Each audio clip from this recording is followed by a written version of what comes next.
વિદ્યાર્થી મિત્રો, આજે આપણે ધોરણ 7 વિષય સામાજિક વિજ્ઞાન પાઠ 13 સંસાધનોનું જતન અને સંરક્ષણ વિશે આપણે સમજીશું. તો સૌ પ્રથમ સંસાધન એ મુદ્દો આપણે સમજીશું. પૃથ્વી પરથી મળતા અને માનવીને ઉપયોગમાં આવતા કુદરતી પદાર્થોને સંસાધન કહે છે. યાદ રાખજો, જે પૃથ્વી પરથી મળતા અને માનવીને ઉપયોગમાં આવતા કુદરતી પદાર્થોને આપણે શું કહીએ? સંસાધનો. જેમ કે હવા, જળ, જમીન, વનસ્પતિ અને ખનિજના સ્વરૂપમાં આપણે મળેલી કુદરતી બક્ષિસ એટલે કે કુદરતી સંસાધન. હવા, જળ, જમીન વગેરે સંસાધનો એ રાષ્ટ્રીય અર્થતંત્રની કરોડરજ્જુ છે. આપણા રાષ્ટ્રીય અર્થતંત્રનું શું છે? કરોડરજ્જુ છે. તે લોકોની શક્તિ અને સમૃદ્ધિના આંતર સ્તંભો છે. સંબંધોની કેટલીક ચોક્કસ વિશિષ્ટતાઓ અને ઉપયોગિતાઓ છે. સામાન્ય રીતે સંસાધનો મર્યાદિત માત્રામાં ઉપલબ્ધ છે. તે સંસાધનોને વધુ ઉપયોગી બનાવવા આપણે વિવિધ તકનીકોનો ઉપયોગ કરવો જોઈએ. તો આપણે જોઈશું કે સંસાધનોના પ્રકાર. સંસાધનો આપણને વિવિધ રીતે ઉપયોગી છે. ખેતીથી શરૂ કરી ઉદ્યોગ અને પરિવહનની પ્રવૃત્તિ સુધીના તમામ પ્રવૃત્તિઓમાં પ્રત્યક્ષ કે પરોક્ષ રીતે કુદરતી સંસાધનો આપણને ઉપયોગી છે. જેમ કે ખેતી કે પરિવહન એટલે અવર જવરની જે પ્રવૃત્તિ હોય તે એ બધી જ પ્રવૃત્તિઓમાં પ્રત્યક્ષ કે પરોક્ષ રીતે આપણને સંસાધન ઉપયોગી છે.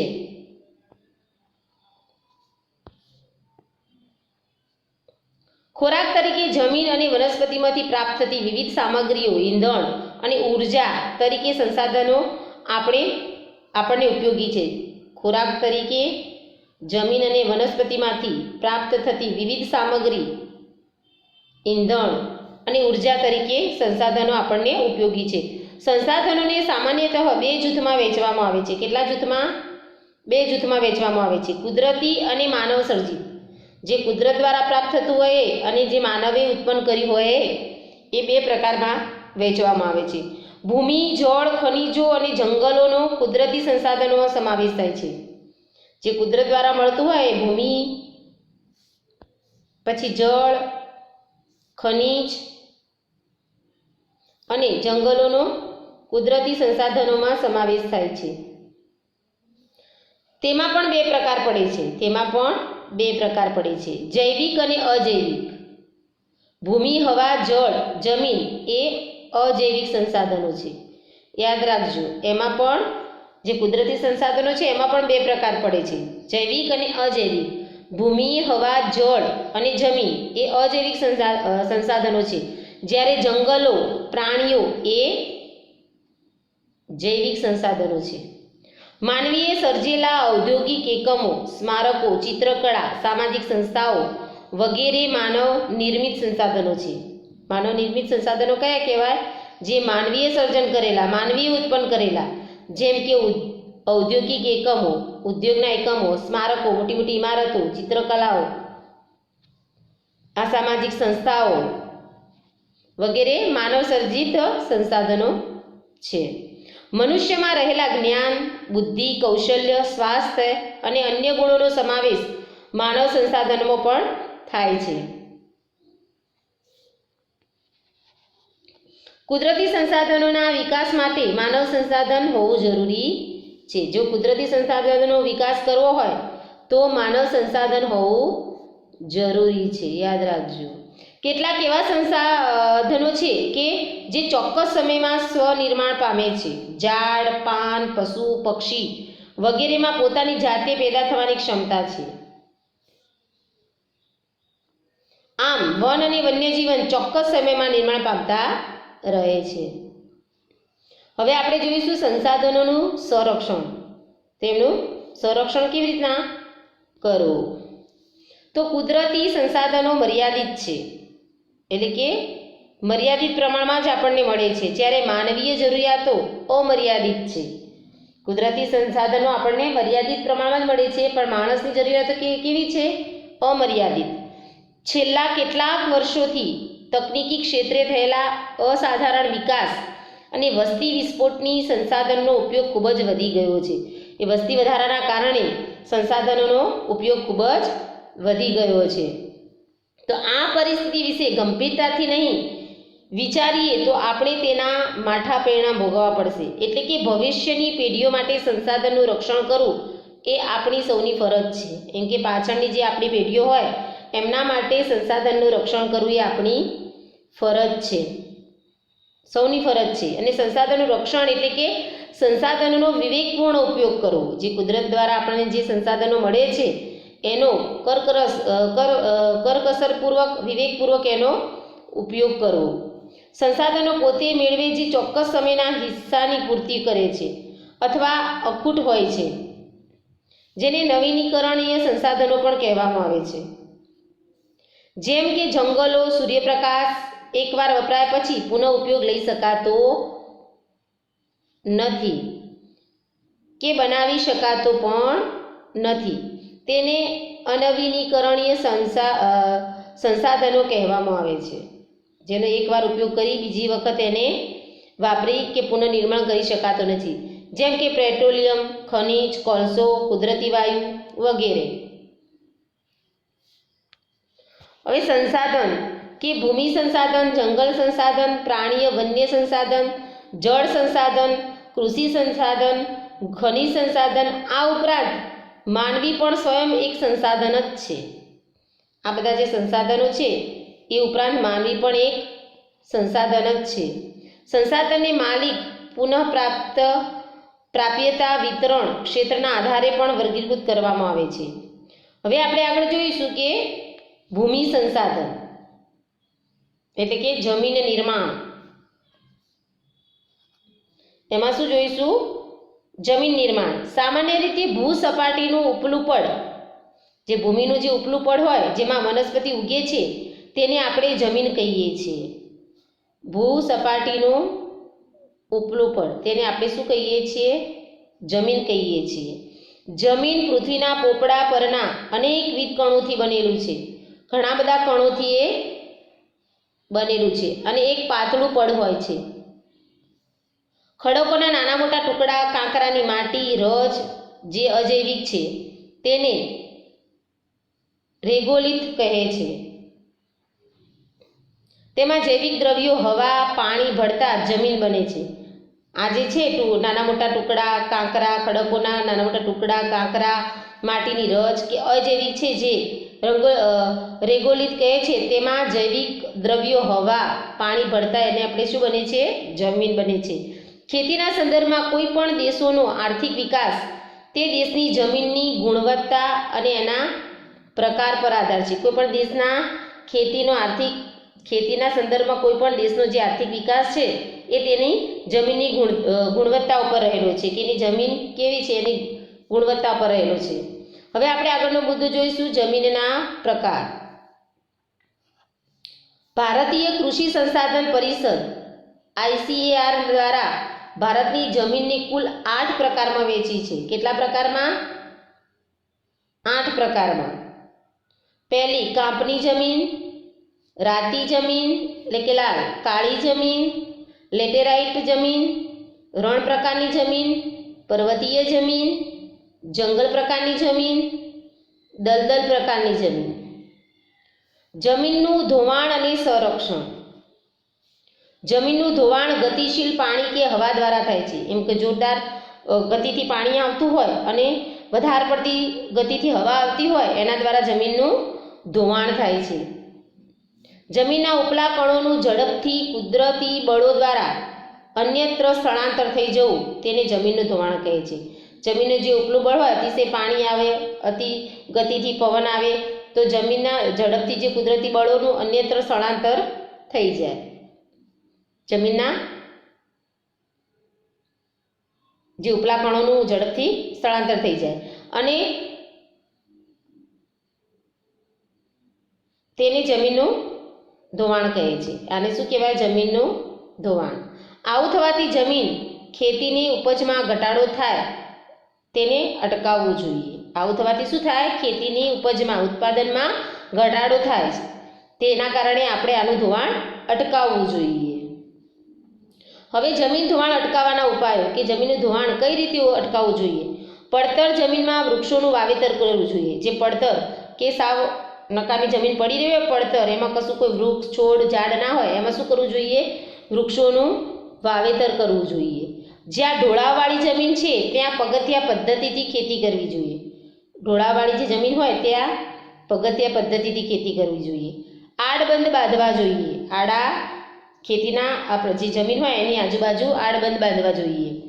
જમીન પર ચરાણ પ્રવૃત્તિઓનું નિયંત્રણમાં લેવું જોઈએ. હવે આપણે આગળનો મુદ્દો જોઈશું, ભૂમિ સંરક્ષણ. ભૂમિનું રક્ષણ.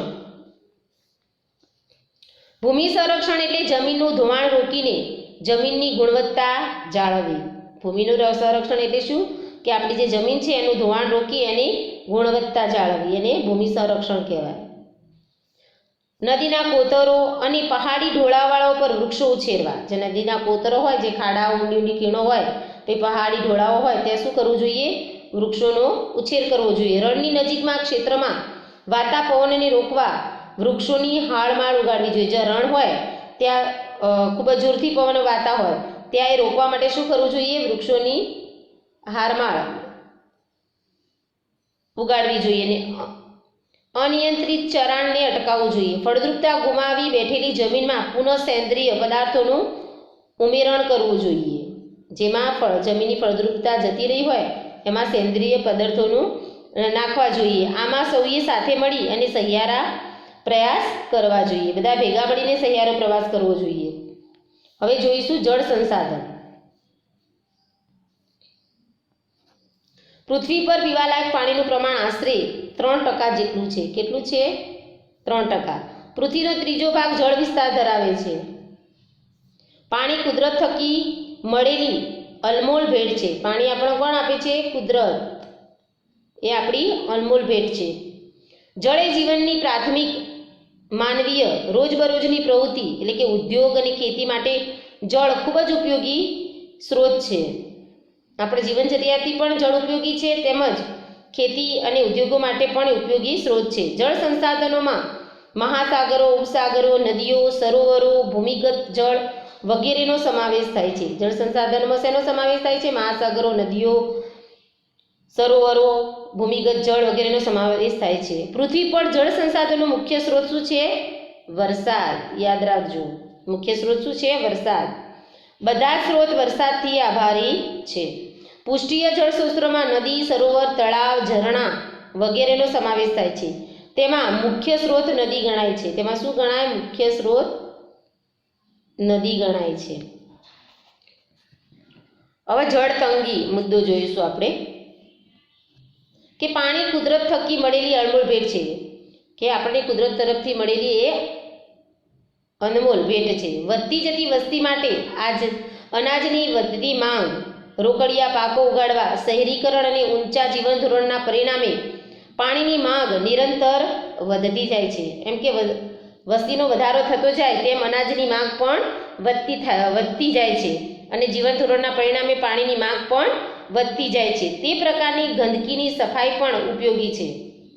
હાલમાં આપણા દેશના ઘણા ભાગોમાં જળ તંગીનું સંકટ વધતું જાય છે. એમ કે હાલમાં આપણા દેશમાં ઘણા એવા વિસ્તારો છે કે ત્યાં પાણીની ખૂબ જ તૂટ પડે છે. પેયજળની અછત જોવા મળે છે. વર્તમાન સમયમાં ભૂમિગત જળને ટ્યુબવેલ દ્વારા બહાર કાઢતા ભૂમિગત જળસ્તર પણ નીચું ગયું છે. કે ભૂમિમાંથી જળ બહાર કાઢતા ભૂમિમાં પણ જળ ઓછું થતું જાય છે. આજે દેશમાં પાણીની ઘટતી ઉપલબ્ધતા અને વધતી જતી અછત જેવી ગંભીર સમસ્યાનો સામનો આપણે કરવો પડે છે.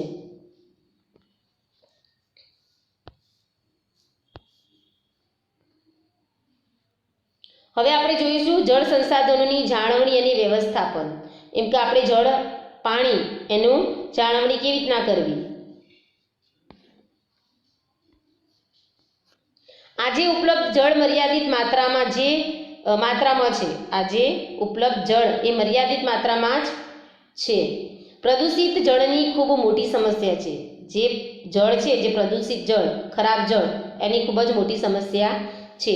જેથી પાણીનો વિવેકપૂર્વક ઉપયોગ અને તેની જાળવણીના ઉપાયો હાથ ધરવાની આવશ્યકતા છે. એમ કે પાણીનો તમારે વિવેકપૂર્વક ઉપયોગ કરવો અને એની જાળવણી કરવી એવા ઉપાયો હાથ ધરવા જરૂરી છે. જળ એ આપણી સંપદા છે. જળ એ આપણી સહિયારી સંપત્તિ છે. જળ સંરક્ષણ માટે સામાન્ય ઉપયોગો જેવા કે વધુમાં વધુ જળાશયોનું નિર્માણ કરવું, ભૂમિગત જળને ઉપર લાવવાના પ્રયત્ન કરવા, ભૂમિના અંદરના જળને ઉપર લાવવા પ્રયત્ન કરવા, નદીઓના પાણીને રોકી જળ સંચય કરવાની જરૂરિયાત છે. જે નદીઓના પાણી હોય વહી જતા હોય એને રોકી અને પાણીનો સંગ્રહ કરવો એવી જરૂરિયાત છે. વરસાદ જળને રોકી એકઠું કરવાના ઉપાયો પણ કરવા જોઈએ. જે વરસાદ પડતો હોય એ જળ શું થતું હોય, વહી જતું હોય, તો એને પણ રોકી અને એકઠું કરવું જોઈએ. જેમ કે બંધાર તૈયાર કરવા, બાંધ બાંધવા, શોષ કૂવા બનાવવા, ખેત તલાવડી વગેરેનું નિર્માણ કરવું જોઈએ, જેના કારણે આપણે જળનો સંગ્રહ કરી શકીએ. આ સિવાય લોક જાગૃતિ લાવી જળ રક્ષણના લોકાભીદારી વધારવી, બાગ બગીચા, શૌચાલયમાં વપરાતા પાણીનો કરકસરપૂર્વક ઉપયોગ કરવો જોઈએ અને જળાશયો નદીઓને પ્રદૂષિતથી બચાવવા ભૂમિગત જળનો ઉપયોગ કરતા એકમો પર દેખરેખ રાખવી જોઈએ. આમ જળનો આપણે વિવેકપૂર્વક ઉપયોગ કરવો જોઈએ. જળ એ આપણી સહિયારી સંપત્તિ છે. હવે આપણે મુદ્દો જોઈશું ખનિજ સંસાધન. વર્ષો પહેલાં માનવી શિકાર માટે પથ્થરમાંથી બનાવેલા ઓજારનો ઉપયોગ કરતો હતો. એટલે કે માનવીનો ખનિજ સાથેનો સંબંધ ખૂબ જ જૂનો અને ગાઢ છે. માનવ સંસ્કૃતિમાં માનવ વિકાસના તબક્કા ખનિજોના નામ પરથી ઓળખાય છે. જેમ કે પાષાણ યુગ, તામ્ર યુગ, કાંસ્ય યુગ, લોહી યુગ, વર્તમાન સમયને અણુયુગ કહે છે. ઔદ્યોગિક ક્રાંતિ પછી ખનિજોનું મહત્વ અનેક ગણું વધી ગયું. એમ કહો જેમ ઉદ્યોગોમાં વધારો થયો તેમ ખનિજોનું પણ મહત્વ વધતું ગયું. ભારત પાસે પૂરતા પ્રમાણમાં ખનિજ સંપત્તિ હોવાથી વિશ્વના દેશો સાથે કદમ મિલાવી આગળ વધી રહ્યું છે. આપણા ભારત દેશમાં ખનિજ સંપત્તિ કેવી છે? પૂરતા પ્રમાણમાં. એના કારણે વિશ્વના દેશો સાથે કદમ મિલાવીને એટલે કે આગળ વધી રહ્યું છે. હવે આપણે આ ખનિજ સંપત્તિની રક્ષણ કેવી રીતના કરવું એ જોઈશું. ખનિજ સંરક્ષણ. ઔદ્યોગિક ક્રાંતિ પછી તકનીકી વિકાસ અને વધતી વસ્તીના માગને કારણે કુદરતી સંસાધનોનો ઉપયોગ ચરમસીમાએ પહોંચ્યો છે. એમ કે વધતી વસ્તીના કારણે ખનિજની માંગ પણ વધતી ગઈ છે, જેથી કેટલાક ખનિજો ખૂટી જવાનો ભય ઊભો થયો છે. વધતી જતી વસ્તીના કારણે એનો ઉપયોગ વધતો ગયો છે, એટલે કેટલાક ખનિજો ખૂટી જવાનો ભય પણ ઊભો થયો છે. ખનિજ સંપત્તિનો આજે ખૂબ જ મોટા પ્રમાણમાં ઉપયોગ થવા લાગ્યો છે. પેટ્રોલિયમ પદાર્થો જેમ કે ખનિજ ખૂટી જવાના આરે આવીને ઊભા છે. જે પેટ્રોલિયમ પદાર્થો છે એવા ખનિજ એ ખૂટી જવાના આરે આવીને ઊભા છે, જેથી ખનિજ સંસાધનો ખૂબ જ કરકસર ભર્યા ઉપયોગ કરવો જોઈએ. તેનું રક્ષણ પણ એક પ્રકારની બચત જ છે. ખૂટી પડવાના આરે આવેલા ખનિજોનો વિકલ્પ શોધાય એ પણ જરૂરી છે. શક્ય હોય ત્યાં ખનિજોનો પુનઃ ઉપયોગ થઈ શકે તેવી પ્રક્રિયાઓ કરવી જોઈએ. એમ કે એક વખત એ ખનિજનો ઉપયોગ થયા પછી એનો ફરીથી ઉપયોગ થાય એવી પ્રક્રિયા પણ ખૂબ જ જરૂરી છે. હવે આપણે જોઈશું વન અને વન્ય જીવન સંસાધન. માનવીનું અસ્તિત્વ અને પ્રગતિ વિવિધ સંસાધનોને આભારી છે. મનુષ્યનું જે અસ્તિત્વ છે એ અને એમની પ્રગતિ એ વિવિધ એટલે કે બધા સંસાધનોને આભારી છે.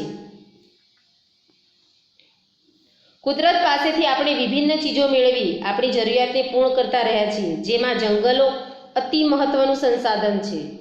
શું છે? જંગલો અતિ મહત્વનું સંસાધન છે. સાથે વન્યજીવન પણ નિરાળું અને વૈવિધ્યસભર છે. ભારતીય સંસ્કૃતિમાં પણ વનનું ખૂબ જ મહત્વ દર્શાવ્યું છે. હવે આપણે જોઈશું કે જંગલોનું મહત્વ. જંગલો આપણને અનેક રીતે ઉપયોગી છે. જંગલોમાંથી મળતું શાક અને સાલનું લાકડું ઇમારતી લાકડા તરીકે વપરાય છે. જંગલો પણ આપણને ખૂબ જ ઉપયોગી છે. એમાં જે શાક ને સાલનું જે લાકડું મળે છે એ ઇમારતી લાકડા તરીકે પણ વપરાય છે. તેમાંથી ઘરનું ફર્નિચર પણ બનાવવામાં આવે છે. તમારું જે મકાન હોય એમાં વિવિધ પ્રકારનું ફર્નિચર પણ એ લાકડામાંથી બનાવવામાં આવે છે. દેવદાર અને ચીડના લાકડામાંથી રમતગમતના સાધનો બને છે। જો યાદ રાખજો, દેવદાર અને ચીડના લાકડામાંથી શું બને છે? રમતગમતના સાધનો। વાંસમાંથી ટોપલા, ટોપલી, કાગળ, રેયોન વગેરે બનાવી શકાય। જે વાંસ હોય એમાંથી શું બનાવી શકાય? ટોપલા, ટોપલી અને રેયોન વગેરે બનાવી શકાય। જંગલોમાંથી લાખ, ગુંદર, મધ એ ઔષધિ આપણને મળે છે।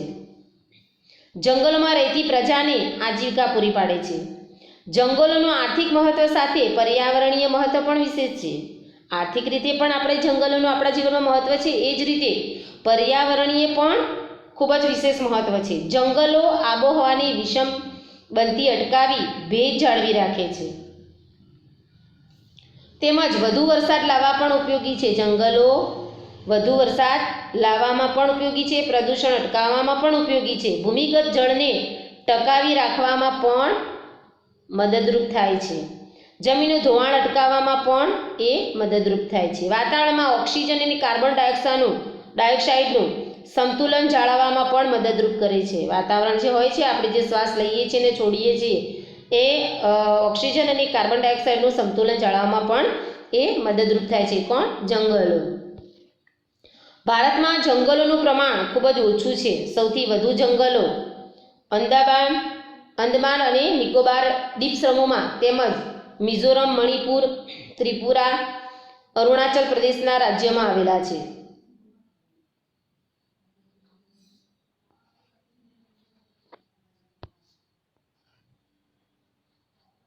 ઉત્તર પૂર્વના પર્વતીય ક્ષેત્રમાં જંગલોનું પ્રમાણ 60%થી વધુ છે। ગુજરાતમાં તેના કુલ ક્ષેત્રમાં ટેસ્ટ ફોરેસ્ટ ડિપાર્ટમેન્ટ 2017-18ના રિપોર્ટ અનુસાર 11.18% વિસ્તારમાં જંગલો આવેલા છે। રાષ્ટ્રીય વન નીતિ અનુસાર કુલ ભૂમિભાગ 33% વિસ્તારમાં જંગલો હોવા જોઈએ।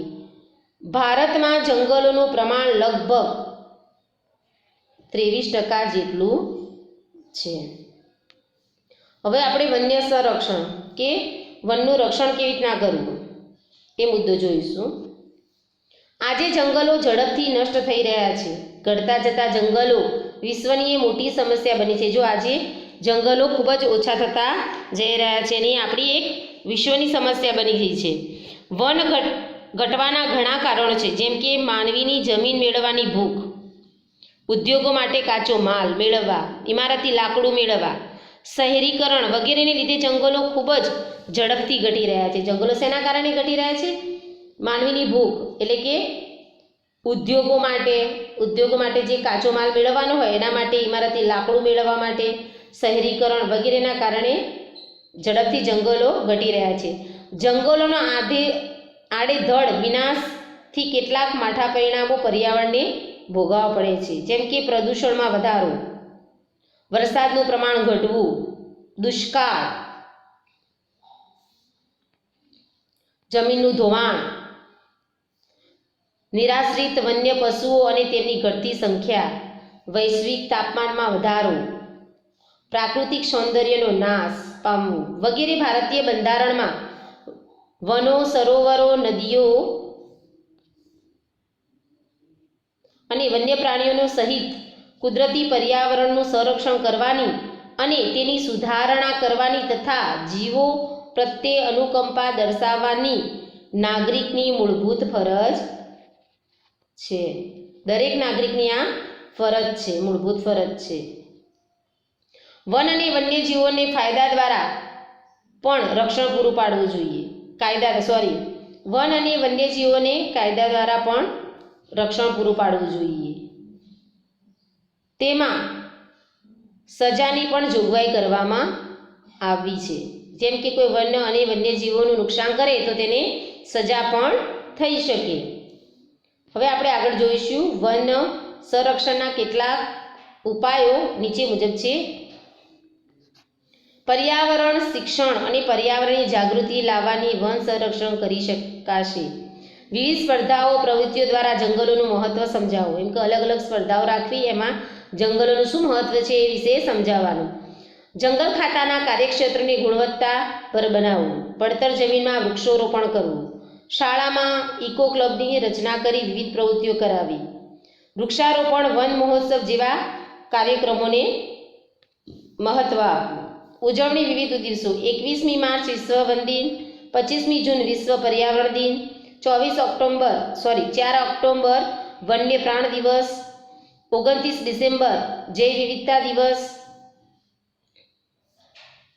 હવે આપણે મુદ્દો જોઈશું વન્ય જીવ સંસાધન. ભારતનું વન્યજીવન વૈવિધ્યસભર છે. વિશ્વમાં વિવિધ જંતુઓ અને અનેકવિધ પ્રાણીઓની પ્રજાતિ ભારતમાં આવેલી છે. પક્ષીઓ અને માછલીઓની પ્રજાતિઓ પણ ઘણું વૈવિધ્ય જોવા મળે છે. સરીસૃપો, સસસ્તન વર્ગના અને ઉભયજીવી પ્રાણીઓમાં પણ ભારે વૈવિધ્ય જોવા મળે છે. આમ જમ્મુ કાશ્મીર અને લદ્દાખમાં કાશ્મીરી મૃગ, જંગલી બકરીઓ જોવા મળે છે.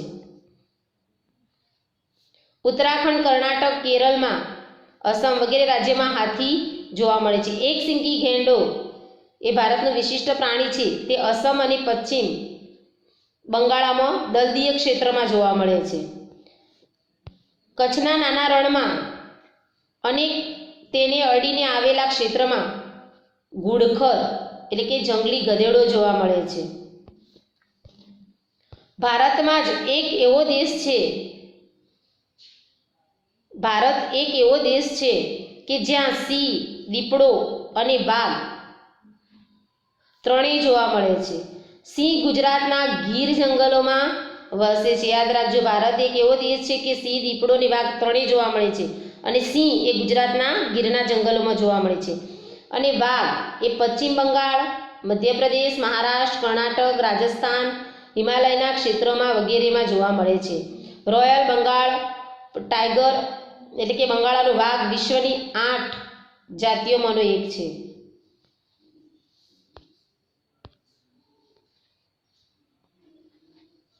દાંતા, જેસોર, વિજયનગર, ગુજરાતના ડેડિયાપાડા અને રતનમહાલ વિસ્તારમાં રીંછ જોવા મળે છે. આ યાદ રાખજો. ભારતમાં બતક, પોપટ, કાબર, કબૂતર, મેના વગેરે જાતિના પક્ષીઓ મોટી સંખ્યામાં જોવા મળે છે. ગુજરાતનું નળ સરોવર શિયાળામાં આવતા યાયાવર પક્ષીઓ માટે જાણીતું છે. યાયાવર એટલે કે પરદેશથી જે આવતા હોય ને પક્ષીઓ માટે જાણીતું છે. સુરખાબ એ ગુજરાતનું રાજ્ય પક્ષી છે. યાદ રાખજો, ગુજરાતનું એટલે કે આપણા રાજ્યનું રાજ્ય પક્ષી કયું છે? સુરખાબ. ભારતના સાગર કિનારે મેકરલ, ઝીંગા, બુમલા, શાર્ક, ડોલ્ફિન, સાલ્મન વગેરે પ્રજાતિની માછલીઓ જોવા મળે છે. ભારતમાં વિવિધ પ્રકારના હરણ, સાપની અનેક જાતિઓ જોવા મળે છે. વિવિધ પ્રકારના હરણ અને સાપની અનેક પ્રકારની જાતિઓ જોવા મળે છે. હવે આપણે આગળનો મુદ્દો જોઈશું કે હિમાલયના શીતવનમાં પાડા જોવા મળે છે. હિમાલયના શીતવનમાં શું જોવા મળે છે? લાલ પાડા જોવા મળે છે. હવે આપણે આગળનો મુદ્દો જોઈશું કે લુપ્ત થતું વન્યજીવન એટલે કે ખતમ થતું વન્યજીવન. ગુજરાતના જંગલોમાંથી વાઘ અને ભારતના જંગલોમાંથી ચિત્તો લુપ્ત થવા લાગ્યો છે. એમ કે વાઘ અને ચિત્તાની જે પ્રજાતિઓ છે એ ઓછી થવા લાગી છે. કેટલાક પક્ષીઓ જેમ કે ચકલી, ગીધ, સારસ, ઘુવડ, ગોરાડ અને મગર એટલે ઘડિયાળ, પછી ગેગેન, ડોલ્ફિન જેવા પ્રાણીઓ લુપ્ત થવા લાગ્યા છે, થવાના આરે જ છે. એમ ગુજરાતની નર્મદા, તાપી, સાબરમતી વગેરે નદીઓમાં જોવા મળતી જલ બિલાડી પણ સંકટમાં છે. જો નીચે બતાવશે લાલ પાડા, પછી મગર, ગંગેઈ, ડોલ્ફિન અને જલ બિલાડી એના ચિત્ર આપેલા છે, તમે જોજો. હવે વન્યજીવન સંરક્ષણ.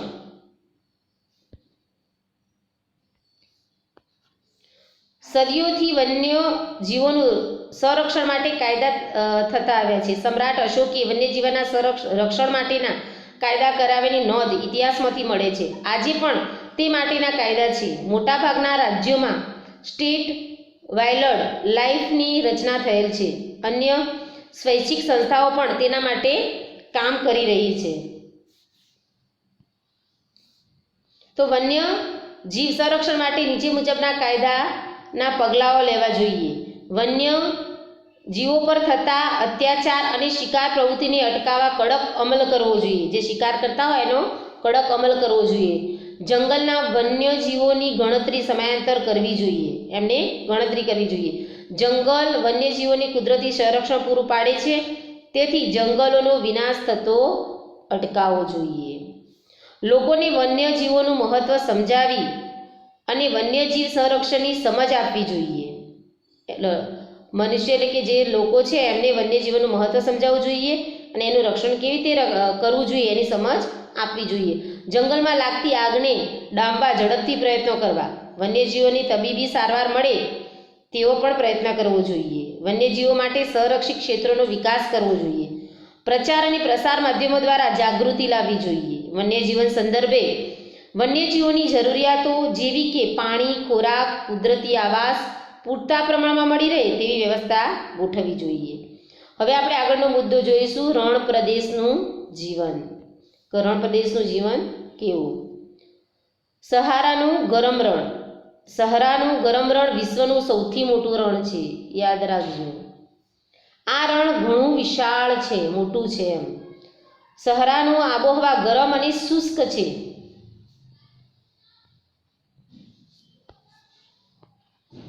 વરસાદ ખૂબ ઓછો પડે છે ત્યાં. વનસ્પતિ વિહોણા આ પ્રદેશમાં દિવસનું તાપમાન 50% સુધી પહોંચી જાય છે, તો રાત્રિનું 0°C એટલે કે 0°C જેટલું નીચું પણ થઈ જાય છે. વનસ્પતિ અને પ્રાણી જગત.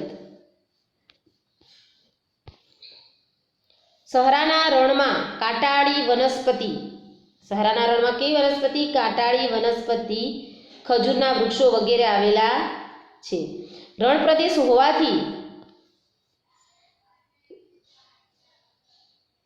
હોવાથી ખૂબ જ ઓછી વનસ્પતિ જોવા મળે છે. કારણ કે રણ પ્રદેશ છે એના કારણે શું થાય છે? ખૂબ જ ઓછી વસ્તી જોવા મળે છે. રણમાં ખજૂરોના વૃક્ષોથી ઘેરાયેલા રણદ્વીપ આવેલા છે. રણમાં શું છે? ખજૂરોના વૃક્ષોથી ઘેરાયેલા રણદ્વીપ. શિયાળ, ઝરખ, રણના વીંછી, કાચિંડા, રણની ઘો અને સાપ જેવા પ્રદેશમાં જોવા મળે છે.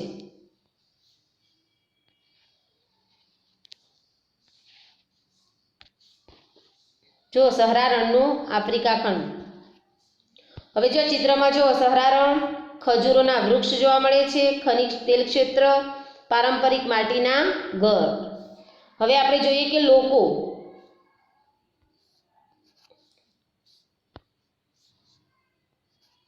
સહારાની વિષમ આબોહવા પણ લોકજીવન ધબકતું જોવા મળે છે, જેમાં બેદુઈન, તુઆરેગ અને બર્બર જેવી જનજાતિઓના લોકો વસે છે. ત્યાં કેવા લોકો વસે છે? બેદુઈન, તુઆરેગ અને બર્બર જેવી જનજાતિઓ લોકો વસે છે. મોટે ભાગે તેઓ ઘેટા, બકરા અને ઊંટ જેવા પ્રાણીઓ પાળે છે. એ કેવા પ્રાણીઓનો ઉછેર કરે છે? ઘેટા, બકરા અને ઊંટ. તેમાંથી તેઓ દૂધ, ચામડું અને ઊન પ્રાપ્ત કરી જીવન જરૂરિયાતી ચીજવસ્તુઓ જેવી કે જાજમ, કપડાં, ગરમ ધાબળા બનાવે છે. રણના વિસ્તારમાં આવેલી નાઇલ ખીણમાં જળજથ્થો ઉપલબ્ધ હોવાથી અહીં ખજૂર અને ઘઉં જેવા પાકો લેવાય છે. અહીંયા કયા પાકો થાય છે? ખજૂર અને ઘઉં જેવા. સહારા રણના વિસ્તારમાં ખનિજ તેલ મળે છે.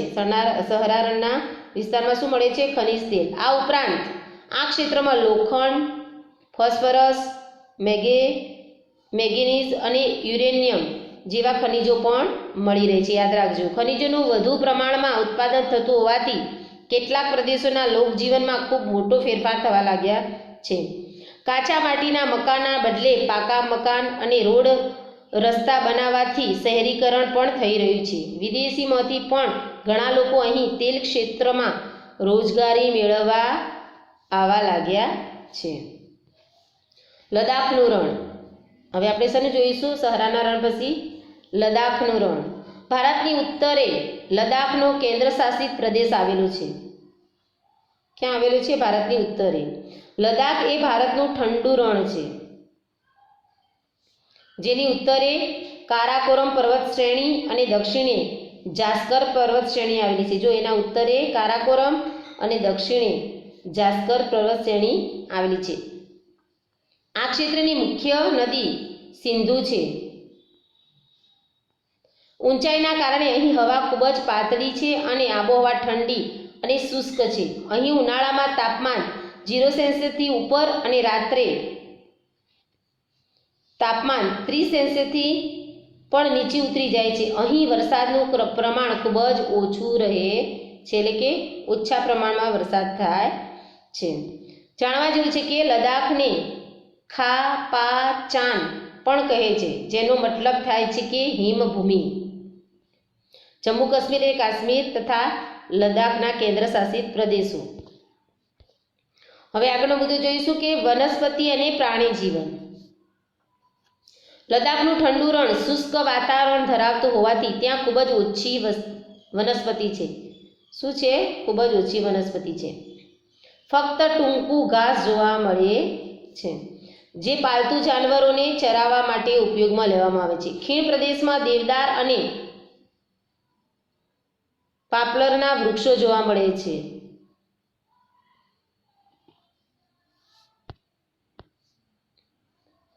પોપ્લરના વૃક્ષો જોવા મળે છે. લદ્દાખમાં પક્ષીઓની વિવિધ જાતિઓ જેવી કે દેવચકલી, રેડ સ્ટાર્ટ, ચકુર, ગ્રેન્ડલા, પાર્ટીરીચ, તિબેટના સ્નોકોક, રેવેન અને હપ જોવા મળે છે. જ્યારે પ્રાણીઓમાં હિમદીપડા, લાલ લોમડી, માર્મોટ, ગેરુઆ રંગનું રીંછ અને હિમાલય તાહર જોવા મળે છે. આ વગેરે પ્રાણીઓ જોવા મળે છે. દૂધ અને માંસ મેળવવા જંગલી બકરીઓ, ઘેટા અને યાક પ્રાણીઓ પાળવામાં આવે છે, જે માંસ મેળવવા માટે. યાકના દૂધમાંથી તેઓ પનીર બનાવે છે. જે યાકનું દૂધ હોય એમાંથી શું બનાવે છે? પનીર. અને ઘેટા બકરા તથા યાકના ઊનનો પણ ઉપયોગ કરે છે. ગરમ કપડાં બનાવવા માટે ઘેટા બકરા તથા યાકના ઊનનો ઉપયોગ કરે છે. જો નીચે ચિત્ર બતાવ્યા છે લદ્દાખના ખેતરો અને અખરોટનું વૃક્ષ. હવે આપણે જોઈએ લોકો. લદ્દાખ તેના પહાડી સૌંદર્ય અને સંસ્કૃતિ માટે જાણીતું છે. અહીં મોટે ભાગે ઇન્ડો આર્યન, તિબેટિયન, લદ્દાખી પ્રજાતિઓ વસે છે. કેવા લોકો વસે છે? ઇન્ડો આર્યન, તિબેટિયન અને લદ્દાખી, જેમાં મોટા ભાગના લોકો બૌદ્ધ ધર્મ પાળે છે. લદ્દાખ ક્ષેત્રમાં અનેક બૌદ્ધ મઠો આવેલા છે, જેમાં હેમિસ, થિક્સે રો વગેરે. ઉનાળાની ઋતુમાં અહીં જવ, બટાકા, વટાણા વગેરે ખેતી કરે છે. મહિલાઓ ઘરકામ, ખેતીકામની સાથે સાથે નાના વ્યવસાયો જેવા કે દુકાન કરવી, ગરમ કપડાનું વણવું એ પણ કરે છે. ખેતીકામ સાથે સાથે આ પણ કામ કરે છે. અહીં તિબેટિયન સંસ્કૃતિના બહોળા ફેલાવાને કારણે અહીં નાના તિબેટ તરીકે પણ ઓળખવામાં આવે છે. અહીં જો બૌદ્ધ મઠ બતાવે છે. અહીંના લોકો સાદું અને સરળ જીવન જીવે છે. અહીંના લોકો રોજગારી મોટે ભાગે પ્રવાસન ઉદ્યોગ સાથે જોડાયેલી છે. દેશ વિદેશથી લોકો અહીં ફરવા માટે આવે છે. એમ કે દેશ વિદેશથી અહીંયા લોકો ફરવા આવે છે, એમાંથી એ પોતાની રોજગારી મેળવે છે. અહીં મઠો, ઘાસના મેદાનો અને હિમનદીઓ જોવાલાયક છે. સાથે સાથે અહીંના લોકોના ઉત્સવો અને ધાર્મિક અનુષ્ઠાનો પણ જોવા એક લહાવો છે. આમ લદ્દાખનું જીવન જોવું એ અદ્ભુત લહાવો છે. લદ્દાખનું મુખ્ય શહેર લેહ છે. લદ્દાખનું મુખ્ય શહેર કયું છે? લેહ છે. હવાઈ અને જમીન માર્ગે જોડાયેલું છે. રાષ્ટ્રીય ધોરીમાર્ગ એ પસાર થાય છે અને આધુનિકરણથી અહીંના જીવનમાં પણ પરિવર્તન આવવા લાગ્યું છે. છતાં અહીંના લોકો પ્રાકૃતિક સાથે કદમ મિલાવીને ચાલે છે. પ્રાકૃતિક વસ્તુઓ ખૂબ જ કરકસરપૂર્વક ઉપયોગ કરી અને પોતાનું જીવન વિતાવે છે. જો લદ્દાખના પારંપરિક પહેરવેશ, એમનો જે પોતાનો પહેરવેશ છે એ ચિત્રમાં બતાવ્યો છે. હવે આપણે જોઈશું કચ્છનું રણ. ગુજરાત રાજ્યની ઉત્તર પશ્ચિમ સરહદે કચ્છનું રણ આવેલું છે. કચ્છના રણની ઉત્તરે અને પૂર્વમાં પાકિસ્તાન દેશ અને રાજસ્થાન રાજ્ય આવે છે. તેના બે ભાગ પડે છે, નાનું રણ અને મોટું રણ.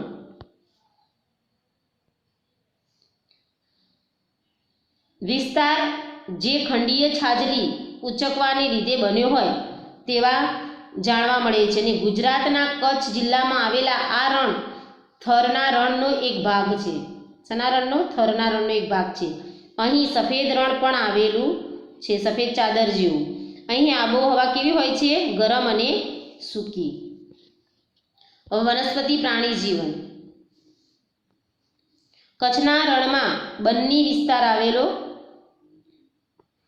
છે. અહીં વિવિધ પ્રકારના ઘાસ અને કાંટાવાળા ઝાંખરા જોવા મળે છે. કચ્છના રણને આગળ વધતું અટકાવવા ગાંડા બાવળના વૃક્ષો વાવવામાં આવે છે. જે કચ્છનું જે રણ છે એ આગળ વધે નહીં એને અટકાવવા માટે શું વાવવામાં આવે છે? ગાંડા બાવળના વૃક્ષો.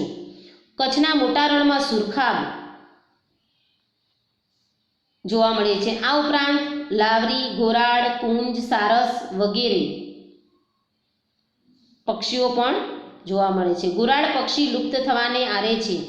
અહીં ઘુડખર એટલે કે જંગલી ગધેડા, નીલગાય, સોનેરી શિયાળ, હેણોતરો, નાર, જરખ, ચિંકારા,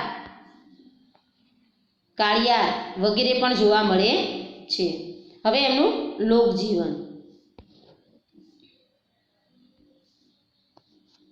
કચ્છનું લોકજીવન વૈવિધ્યસભર છે. અહીંના લોકો ઘેટા, બકરા, ગાય, ભેંસ, ઊંટ, ગધેડા જેવા પ્રાણીઓનો ઉછેર કરે છે. શેનો? ગાય, ભેંસ, ગધેડા, ઊંટ વગેરેનો ઉછેર કરે. દરિયા કિનારાના વિસ્તારોમાં લોકો વહાણવટું, માછીમારી અને ઝીંગા પકડવાના વ્યવસાયમાંથી રોજગારી મેળવે છે. જે દરિયાઈ વિસ્તાર હોય એમાં શું કરે? વહાણવટું તેમજ માછલી પકડવી, ઝીંગા પકડવા અને એનો વ્યવસાય કરે છે અને પોતાનો રોજગારી મેળવે છે. કેટલાક વિસ્તારોમાં વિશિષ્ટ આબોહવાથી ખારેક, દાડમ, નાળિયેરી, કચ્છી કેસર, કેરી પાક લેવામાં આવે છે. અહીં મુખ્ય ખેતી પાક બાજરી છે. એનો મુખ્ય પાક કયો છે? ખેતીનો બાજરી.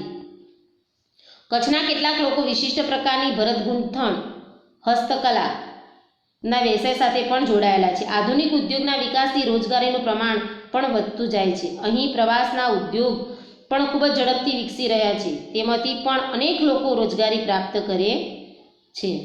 અને કચ્છની ભૌગોલિક સપાટ પરિસ્થિતિઓના કારણે પેરાગ્લાઇડિંગ જેવી સાહસિક પ્રવૃત્તિઓ પણ વિકસી રહી છે. તો વિદ્યાર્થી મિત્રો, આજે આપણે આ પાઠ પૂર્ણ કર્યો. Thank you.